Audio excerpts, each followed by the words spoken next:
Hey everybody, how y'all doing? How you doing? Welcome to Jarrett Talks Interviews, as I interview people that have their own YouTube channel or a business. Tonight, I have a very special guest.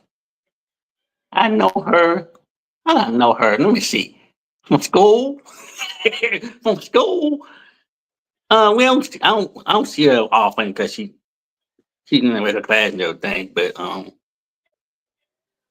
glad to get to know her and all that kind of stuff. And she got her own type of stuff, and I want to thank LaShai for took a time off for her business schedule to come on my channel. How you doing today? Hey, how you doing, Jarrett? So please tell the people that do not know about you uh, about your how you start your business.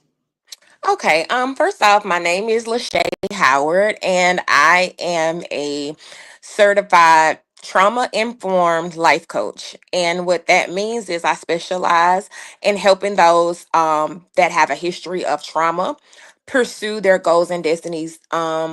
But I have a specialty in which I help trauma survivors turn their stories into profitable purpose. What made you start doing that? Um, Whew, life has had a lot of hills and valleys for me. I know I think we met in middle school. Did was it Shamrock? Did you go to Shamrock? Yeah, so we met in middle school. So you kind of knew me when I was more the spunky, athletic, more outgoing little girl. But when Mm-hmm. I entered high school by 10th grade, Mm-hmm. I was diagnosed with a rare neurological disorder. Mm-hmm. And with that disorder, it's called erythromelalgia. It's very rare. I was the only Black person diagnosed during that time. And with that disorder came a lot of challenges, a lot of difficulties. All of my extremities would burn really bad. And so I ended up being out of school, having to be homeschooled for a period of 2 years. And then when I came back my senior year, I was in a wheelchair. And so I had to learn how to navigate through life differently from the little girl that I was. And even as a result of having that condition, several secondary disorders came, Mm-hmm. several secondary conditions came where, at one point doctors told me I wouldn't have children. I ended up with leg atrophy in one of my legs and just having a whole lot of challenges because of that condition. And but I just realized as I looked back over my life, each and every no that the doctors told me or challenge that I faced was leading me to a greater promise.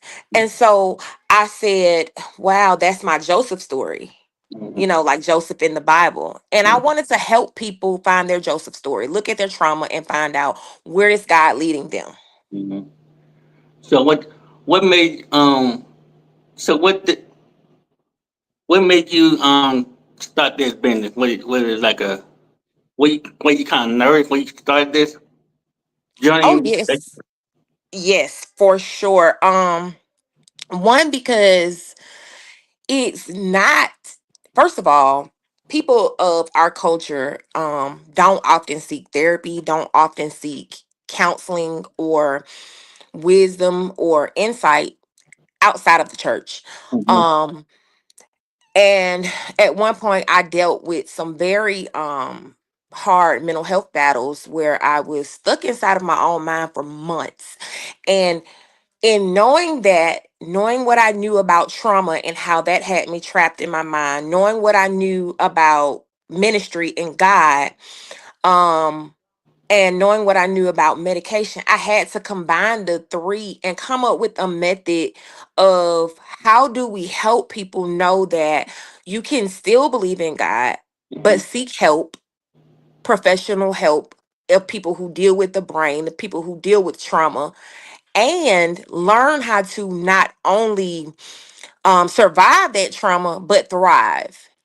So That was the key turning point, but I was very nervous because it's so taboo for our people to do anything outside of, your grandparents tell you work a 9 to 5, get your 401k, and that's it. Do your 40 hours a week, go home, retire, and it's very different. So I would say it has its challenges, and it was very nerve wracking when I even told my family about it. What they say, what you told them. Um, I mean, my parents, I will say, have always believed in me. Because I have had so many challenges since my youth. But there were other family members, even close friends, who try and give me other methods of income or try and tell me to go other more secure paths. Um, but I have to go with the purpose that God has for me. And I don't want people to believe that just because it's not producing fruit in this season that is not purposeful. And fruit does not always have to mean money. People always say, well, it's not producing fruit, so you shouldn't be doing it. Fruit does not always have to mean money. Right. It's someone's life being saved, it's someone hearing the word of God, it's someone hitting a pivotal point in their life just from what you're doing. So we have to think about it like that as well. So I will say a lot of friends, yeah, they try to tell me about different jobs that are hiring, different methods of that I can go and get money. Which are very secure methods, and I do believe in, but I just know that I have to go with where God is calling me in this season. So when you start posting it on Facebook and do donation, how that come about when you start doing that you doing it every day? So listen, I've been fortunate enough not to post to the public first. I happen to have a best friend, and shout out to D'Antoinette Edwards of Heart Sync Therapy. She Mm-hmm. has her own therapy practice. Hmm. So I came in as a life coach under her practice, where I'm Okay. able to see clients and work with them in that way, Hmm. as they're stepping down from therapy, or some that are still in therapy. Um, I'm able to work with them in that way, in that setting. And as far as launching to Facebook, that's what I'm getting ready to do. So this interaction that you and I are having is really like my first um outlet to the world, other than what I do in my regular 9 to 5. So how'd that come along so far? When you I mean you be sharing to my page a lot. Now I love helping you out, but what more what can you tell the people how to help doing what you going through? One thing I can say is learn how to coach yourself. There's a 3 to 5 step method that you could use just to coach yourself through situations. One, I want you to start looking at your life, looking at the patterns, looking at, am I always in a similar situation? Um, Am I always in a place where it seems like I'm in Lodabar, or I'm isolated or alone? Is God trying to isolate me to tell me something? Start looking at those situations not always as a punishment from God, but maybe as God trying to get you alone in order to speak with you and allow you to gain the skill set that you need for your future.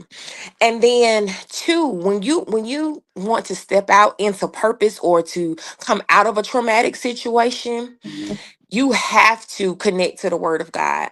I don't know how people do life without it. Um because it is the instructions for our life here on earth. It has everything in the word, from prayer to fasting to stewarding your money well to investments to living healthy, eating healthy, the way we should treat others and love others. And I just feel like Don't do it without the word of God. Three, connect to a faith-based ministry, or network of friends. You need community. Jesus had the 12, and a lot of times in this society, we say, well, I can do this on my own, or I don't need anybody, or I'm going through this by myself. But there is likely somebody that is there that can help you navigate through a tough season. And so, after you've looked at your situations and you've connected to the word of God, you've gotten your community, write all of those things down. Like, okay, what if I learned from all of this that I've gone through? What can I teach others? What can I show others from what I've gone through? In the season, and I'll tell you this, Jared, in the season where I was trapped in my own mind for months, it was after I'd had a baby. And the first thing they wanted to say was postpartum depression. And I do attribute postpartum depression to a lot of it.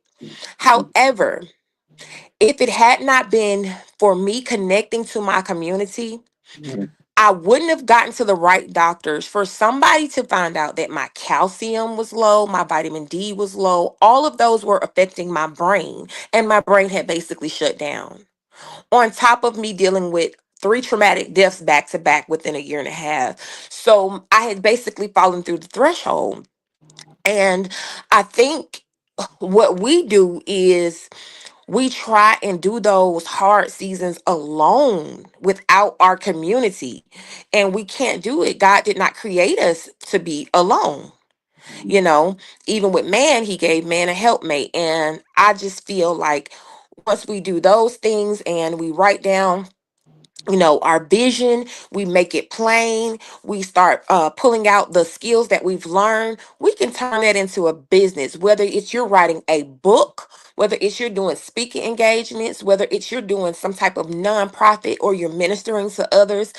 God has called all of us to be vessels in order to help other people. So that's what I would tell people to do, like coach yourself through some of those traumatic seasons and see where God is leading you. Now I know you mentioned about you was trapping your mind, in your mind. What was they going through? What was they going through your mind when you said you was were you trapped in there? What that? Okay, Jared, I know it sounds crazy, doesn't it? Okay. So, I had just recently had my baby, went to the doctor with a headache, and then I Mhm. was given a medication, which is, I won't name it, but it is a black market medication. Mhm. Well, not black market, I'm sorry, black label medication. It's a Mhm. black label medication now, so they don't even give it to people. um I don't know why. I was given it in a cocktail to help with the headache. So Mhm. I was given this medication and instantly I became suicidal out of nowhere. I felt like I wanted to jump out of my body. I felt like I wanted to crawl out of my skin. My Mhm. heart was racing. Um, I instantly just did not connect to reality. Mhm. And I remember driving home and feeling a panic so dreadful that all I could think, like, if I drive off the bridge, I will feel better. Like, I would feel better. Mhm. And I didn't know it at the time. Um, but I was having a calcium deficiency on top of the medication, which causes suicidal thoughts, a whole bunch of other stuff. So by me not knowing that, I went home thinking that I would sleep it off. And when I woke up, I remember looking in the mirror, touching my face.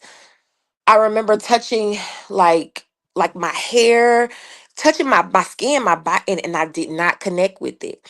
It was like, have you ever seen the movie Get Out? Mhm. It Yeah. was like I No. had taken, yeah, the sunken place. It Mhm. was like I had taken a seat on the back of my brain, and my Mhm. body was like a building that I was looking outside of the window. Like my eyes were the windows, and I was just looking Right. outside of it. Right. Right. And that's kind of how I was walking around for months. I was so depressed I couldn't speak. Um, my husband, my family would talk to me. I didn't connect with my baby, so I do feel like there was some postpartum depression there. Mhm. Um, I never wanted to harm my baby. I just didn't connect with my baby. Right. Somebody had to raise my baby for a year. And in that season, now this is the kicker here. Um, in that season, I prayed for God to heal me instantly. I couldn't really speak, and God said no. And because He said I was preparing you for something greater. Mhm. And to hear no when you're praying to God for a healing, God said, no, you're going to be here for a while, but I will be with you. In that moment, like, I didn't want, that's not what I wanted to hear. Mhm. That's not what, that's not Right. what I wanted to hear, experience, or feel. But now on the other side, I understand that He showed me that He would never leave me nor forsake me. And although I had suicidal thoughts for months, over a year, I know, What start daily. what made you start thinking about what made you start thinking of that? What it what made you start thinking of that? When it start when did it start thinking of that idea? Like you I want understand. Yeah, I understand. And I do apologize. I don't even know if you can say that on your channel, no. but um, it wasn't that I wanted to end it. It Mm-hmm. was that I wanted the negative thoughts to stop. And silencing myself was the only way that I knew how. Mm-hmm. Um and on top of the thoughts, the depression was so bad. If Mm-hmm. you've ever felt grief from a death, it was worse than that. Cuz I've lost my brother, my younger brother, and that was one of the most traumatic experiences that I've ever experienced because he wasn't sick or anything. He just Right. died. And Mm-hmm. so it was worse than that. And I lost my grandparents who practically raised me. Um, so it was worse than that. And it was just like grief every day. If you were on a roller coaster and you're going down, it was just like sinking every single day. Mm-hmm. And I would feel the anxiety inside of my body, the shaking. I would have tremors. I would have twitches in my body and pain Mm-hmm. as well. But it wasn't that I wanted to, but I just wanted to end the situation. And then some of the thoughts were intrusive. Like I didn't want to. My brain would just think it because of everything that was going on with my brain at the time. So when I tell you, like, this business means so much to me Mm-hmm. because I know that I went through that to help somebody else. In the practice that I work for now, we have clients come across all the time. Sometimes they're symptomatic with depression. And the first thing I'm like, okay, have we done a blood? Have we done a complete CBC? Have we checked the vitamin D? Have we checked calcium levels? Things of that nature. Because a lot Mm-hmm. of times in mental health, they don't think to check that. Right. And if it wasn't for the people around me and my husband advocating for me, I would have been someone lost. They ended up putting me in the mental hospital at one point for a 72-hour hold. Mm-hmm. Um, but because my family was able to advocate for me, I I wasn't kept there longer than that. But I'm just thinking about if I people that don't have people to advocate for them, you know, and that's why I'm so passionate about it because I just believe every trial that you've been through is for a purpose. I believe in Romans 8 and 28, God will work all things out for the good of those who love the Lord and that are called according to his purpose. So, like I said, that Joseph story, if we start looking at life like, why is this happening to me? And we start looking at it like, okay, what is happening for me in this season? Then we can navigate through those situations and be able to come out on the other side victorious and able to help somebody else. So what made you come out of that? What made you snap out of the depression and Woo. start what you're doing now? It took a lot of therapy. Like I said, they did get my blood levels back, right? Mm-hmm. That took months and months, and I constantly have to go back for calcium checks, vitamin D checks. I could tell if my vitamin D drops because the depression will come on heavy. I'll start to get different symptoms, like hormonal symptoms, like hot flashes and things of that nature. Um, Do you ever lose? so Do you ever lost appetite? oh yeah, for sure. Yeah. Complete loss of appetite, not wanting to get out of bed, things of that nature. Mm-hmm. I can tell because and the first thing they wanted to say was, no, you're depressed because of your illness from childhood. Like, I'm like, Right. no, I've had this illness since I Mm-hmm. was 16. I've been diagnosed with this since I was 16. I've navigated through so many trying issues with this. They told me I wouldn't have kids. I have kids. Like, this is not the problem. Like, I'm not depressed because of my chronic pain due to Mm-hmm. that illness. Something is wrong. And, How you know if something's wrong when you feeling fine? Right. um, you can feel when your body is off. Mm-hmm. um just not feeling like yourself, like an outer body experience is how I kind of explained it.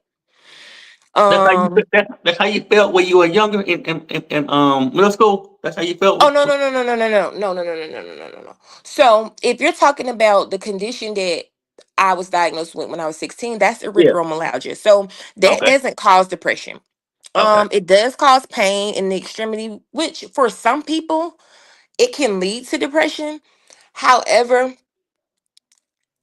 it had never done that for me. Mm-hmm.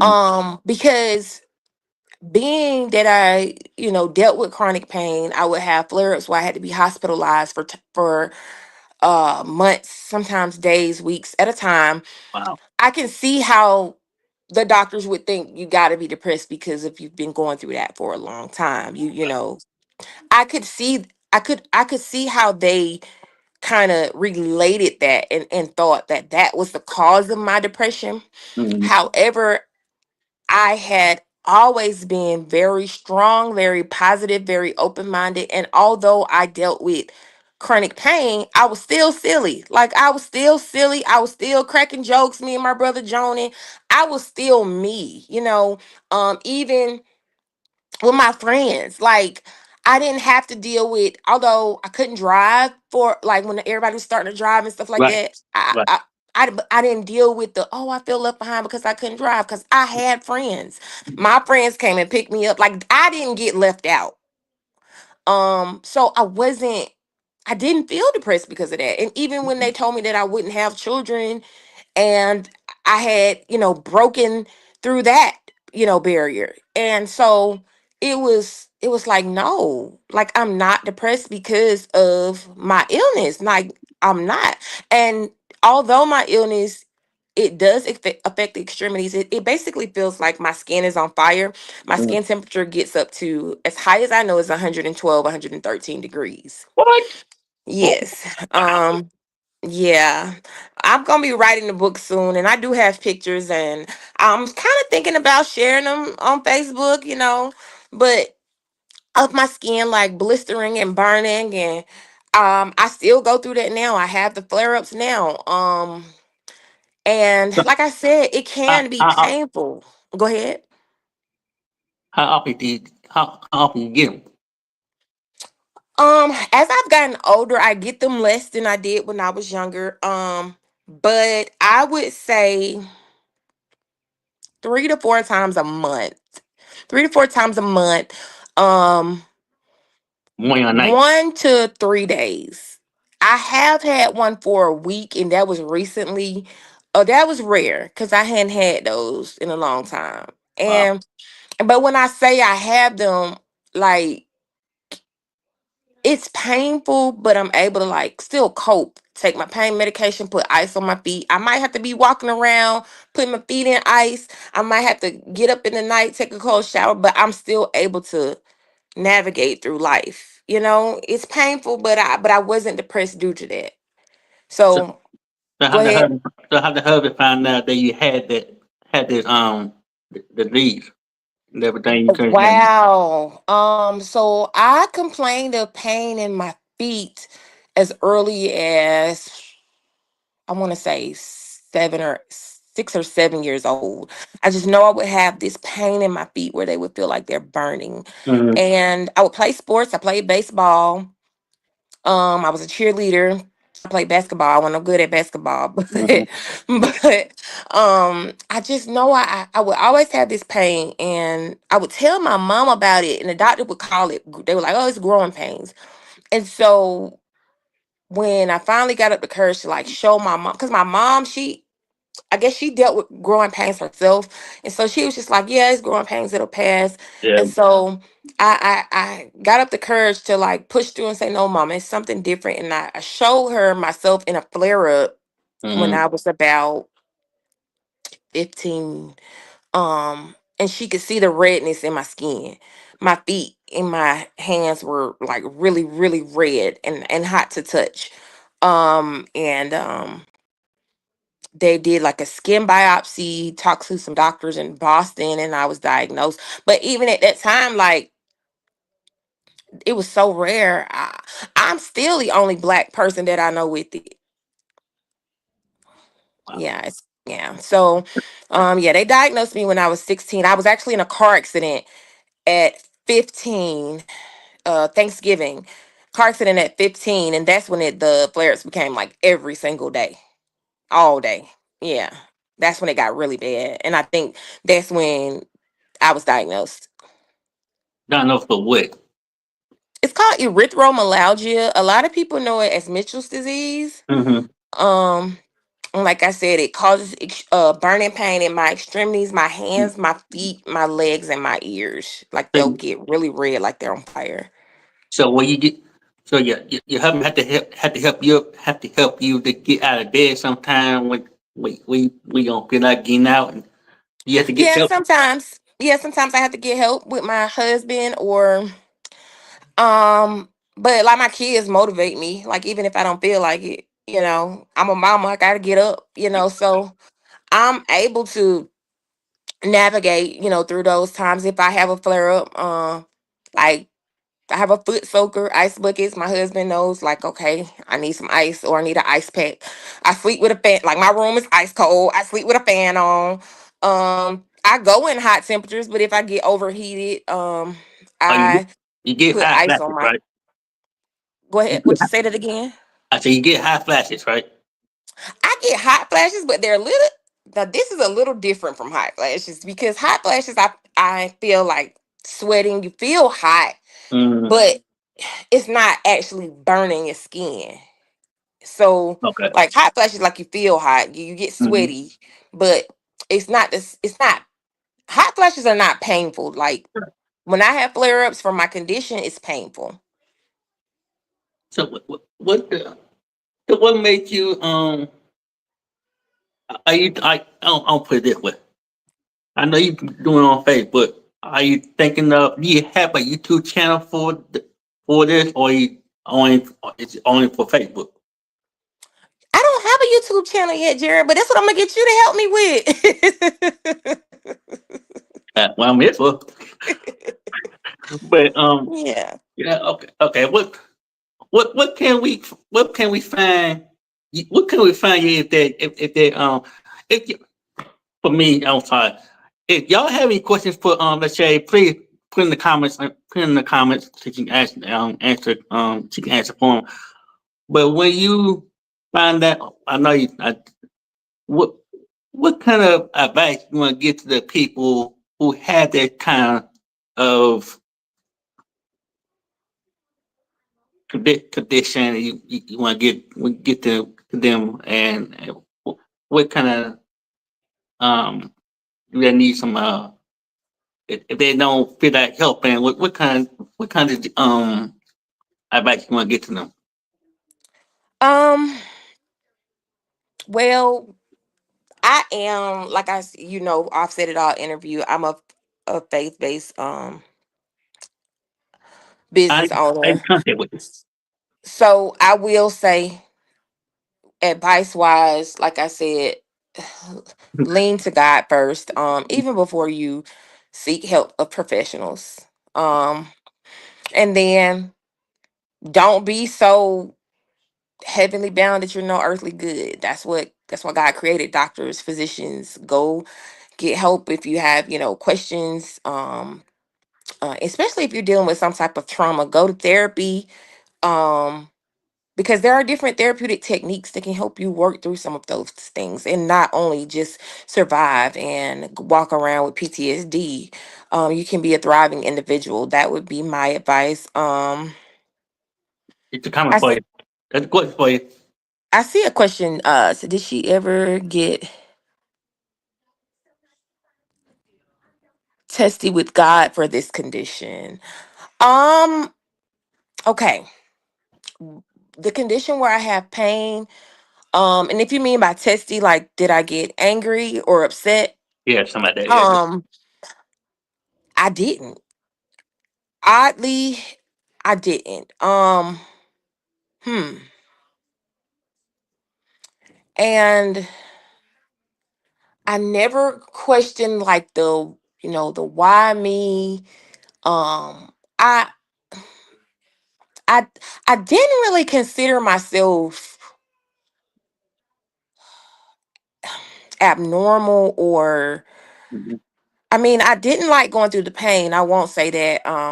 But I never got upset with God for that. Now, when I had the mental breakdown, yes. Yes. Where I was trapped in my own mind because I feel like that was worse. I feel like I couldn't be myself. I couldn't connect to the world like I needed Mhm. to. There were no external stimuli that could help me out of my situation. Mhm. Um so with erythromelalgia, which is the condition that they believe I was born with but only diagnosed with at 16, no. But with me being having the mental breakdown, yes. I and then especially when I prayed for an instant healing and I could hear the spirit say no, like no, like you're gonna be here for a while. Yes, I did get angry with God. How often do you get, whether it's the one time thing or whether it's That oh, was that was the one and only time that I've ever experienced. Well, no, with my health. When my brother passed, and there was like no warning. I was mhm, upset with God. And it took me a couple of months to process it and be able to be like, well, God never said that we would be here that we would live forever. Or it's like when you know the word and you know God's promises, and you know that, okay, God never said we would live forever, and death does not necessarily mean the all end for those who are in Christ Jesus. And when mhm. you just believe the word of God, I was able to process it and I was able to be okay with it. I was hurt because of course I miss my little brother, but I was able to um get to a place where of acceptance, I would say, of acceptance Mhm, and mhm. not necessarily understanding, because I don't think I will ever understand God. um but a place of acceptance. So do you ever sit down and talk to him one on one before you go anywhere or do anything? Do you ever like sit down there, hey, one on one? All the time, all the time. They probably think I'm crazy, like me and God be talking. Yes. Yes, and a lot of people think prayer got to be and I do pray. I do go in my prayer closet and I pray, but I'm not deep. Honestly, I'm not deep. I could be washing dishes and be like, "Look, God, man, this is too much. You know, I can't handle this. I need you, just having a conversation." So what makes you stressed out sometimes when the condition get hit, that gets harder. What does it get make you stressed out sometimes? Hmm. I don't I don't really get stressed out with my condition. I will say I probably had some days where I was stressed out when I was younger. in them just not having any answers, just not knowing, because there is no cure, no known cure now. And the doctors don't know enough about it. They often say, like, they're like, well, what is that?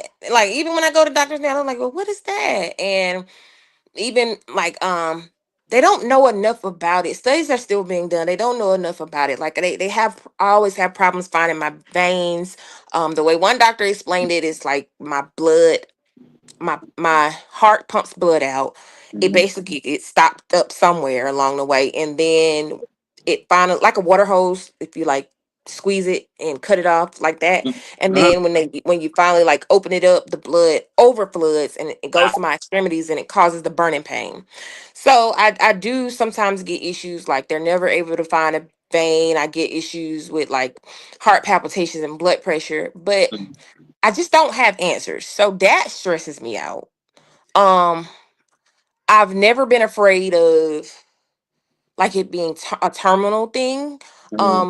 And that's because of, studies that have been done so far. It's really just causes chronic pain. Now can lead to some secondary issues because of some of the medications that I've been on. But I don't really get stressed out with my condition other than just like having to explain to the doctors what's going on because they don't know. What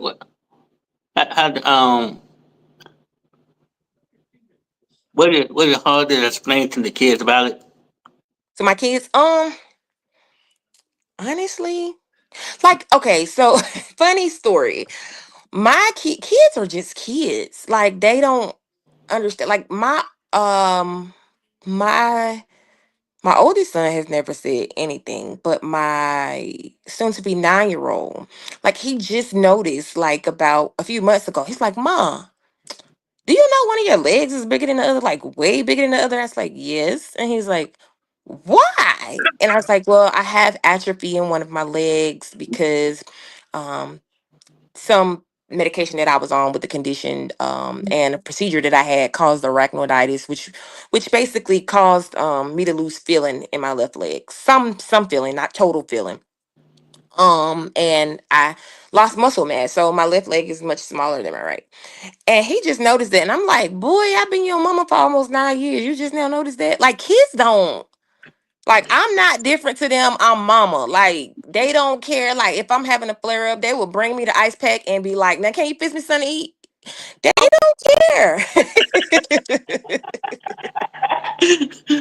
Oh my goodness, kids be kids. They want to. Yeah, they kids. They don't care. But do they ever do you ever ask them for like for ice packs or anything that if your leg get like too, Overheated. yeah. Yeah, like I'll say I have an 18-year-old, and then my 10-year-old, I mean not 10-year-old, soon to be 9-year-old, they'll be helpful if I ask. I rarely ask them. I mostly could just get it myself. Um, but if I do, like they just bring it and then they just move on to the next question. Like it's non-existent to them, honestly.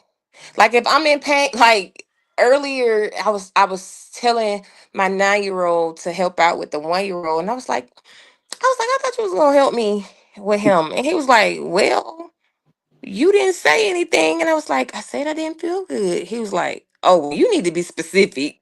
And like they kids. So I don't like to put a lot on them because Right. I chose to have them. So I don't like to have them like caring for me. Mhm. But the little stuff that I ask them to do, they'll do it and then go back to whatever they're doing or go back to like I'm mama to them. I can you ask them, I can jump, run, I can do it all. Like I am superwoman to them.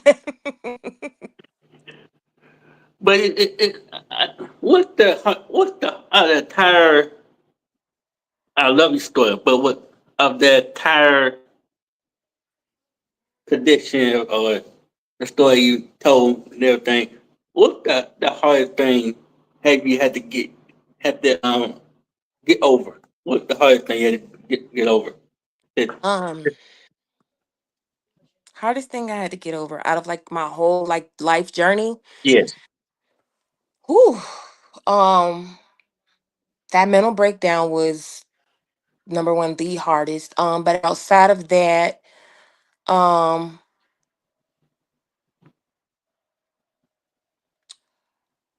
I would say fear of telling my story. Um, that's been hard because a lot of people are like my Facebook friends or coworkers and still don't know because I don't necessarily talk about it a lot. Mm-hmm. Um, and it's not that I'm ashamed or Afraid. I, yeah, Mm-hmm. I just I I didn't know how to tell the story to liberate others rather than people thinking that I want sympathy because that's not something that I want. I want to liberate others. And so that was kind of my fear. That was like one of the hardest things, that I had to get over. And then just navigating the business world, you know, trying to turn my passion and my past traumas into and package it into a way where I can help others. Um that was hard as well too. As we come to the end, we got about 3 more minutes. If y'all got questions for her, feel free to ask the question. Put in the comments. Um, when are you able to? Do you know when and where you gonna start writing the book? And the second question is, are you gonna put it on like on Amazon or anything? So When you, definitely it will be on Amazon. Um Tentative next year to release it. Um and I've already started. I'm just so what's the name of the book? passionate about how I tell the story. What's the name of what's So the, and maybe y'all can help me with this. I was I was coming up with names and I even had Refined by Fire was one of them. And that's because of my condition. It's related so much to fire. Like even if you look it up online, you'll see that the photograph they have of it is like somebody with their extremities on fire. So I had Refined by Fire, and then I had Life After the Fire. So I don't know. I, Um, I believe the second one works than the first one. you like the second one? I like the second one over the first one. Life after life, yeah. Yeah. That's just my Yeah, yeah. okay. Oh yeah. Okay, I'll definitely take that into consideration cuz yeah, Uh, I wanted to be able to touch people um and I want to be able to tell my stories but then also tell how I was brought out of them and how others can be liberated by knowing them cuz I've been through some deep stuff. mhm. Somebody said they like Refined by Fire. So Good so question. yeah, I've been through some deep stuff even outside of my own health, just life happening to me, people, doing things or, and I won't get into all of that, but I've really been through some stories and I didn't even realize it until I was in therapy Mhm. and my therapist was like, "Well, write your trauma timeline down." And when I began to write it, I was just like, "Wow." So definitely hope it can help somebody.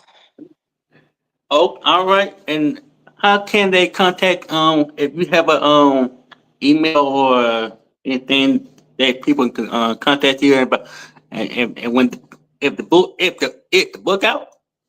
No, the book is not out yet. Tentative next year. early part of next year.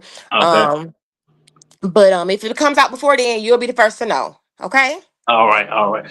So And they can email me for like one-on-one sessions or breakthroughs. yeah. Coach.LaShai at gmail.com. And then you can also sign up for one-on-one on my website at purposepushercoach.com. So that's coach.LaShai at gmail.com, or my website, purposepushercoach.com. I'm also on Facebook and Instagram as All right. LaShai Howard. All right. And we're gonna get you on, and we're gonna make it three. So we're gonna get you on YouTube, and we're gonna get you started on that one. And matter of fact, we talked that offline, so we get you out, get you started. Okay. But Okay. other than that, I want to thank you for coming up here Thank you for and having me. sharing your amazing story. Cause you know people need to know this kind of stuff. Cause you know some people don't like to share it like that, but some people need to do it because you can't hold it in. So I want to thank you for coming up here, and if you'd like to come back up here again, I would love to have you. I would love to have you back up here again, so you can get more information. And when that book comes out, I will definitely bring every next year. Do you know when next year? I'm not sure. Hopefully, the early part of next year. So I'm thinking about if I'm going to do self publishing or go through a publishing company. So that's a part of the Oh, questions. Yeah. okay, cool. So, other than that, I'm gonna go ahead and drop you down, and I'll talk to you offline, and we're gonna get you on YouTube. All right. Now, let me Thank go ahead and get you. that. You're so welcome. All right. Let me go Hi, ahead and get that. everybody. All right. All right, y'all. That was LaShai Howard, and it was a amazing interview. I was, it was good questions for me. I know that I'm doing that's how I roll. So, and also, it was great. So, I'll definitely get her on YouTube. I will definitely get her on YouTube and get her started, and we'll make sure she have a good yes, get her going. So, but other than that, I will definitely talk to her offline and that kind of stuff. So tomorrow, the next interview will be on the 24th. I will have Snapback Coach, and then I'm sorry, I will not. On 24th, I'll be having Snapback Coach, and then I will have a very such a guest. It can be my very first trucking interview with a trucking industry from Mercer Transportation. It's gonna be amazing. So and then July, uh, it'll be the source. Of course, they'll be on Saturday at 8 o'clock, and then after, after that, we're gonna have ARD on the last month. So again, I thank the Shay come up here and show us love, show share an amazing story. I want definitely have her back up here again for when the book comes out. I want to let y'all have. I want to let y'all have it and everything. And you know, you contact her when she just told you um everything. So I see y'all on. I will not be on my channel. I'll be on Friday, but I will be on Queens. I will be on Queens channel tomorrow at 7:22, which I'm gonna be there at 7 o'clock, so gonna be there on time. So make sure you come over there, and show me some love, and you know that kind of stuff. So let I will return the favor to her and that kind of stuff. So I see y'all 24th with Snapback Coach, and then on the 25th with the truck company. All right, and I'm gone, and I see y'all next time. Peace.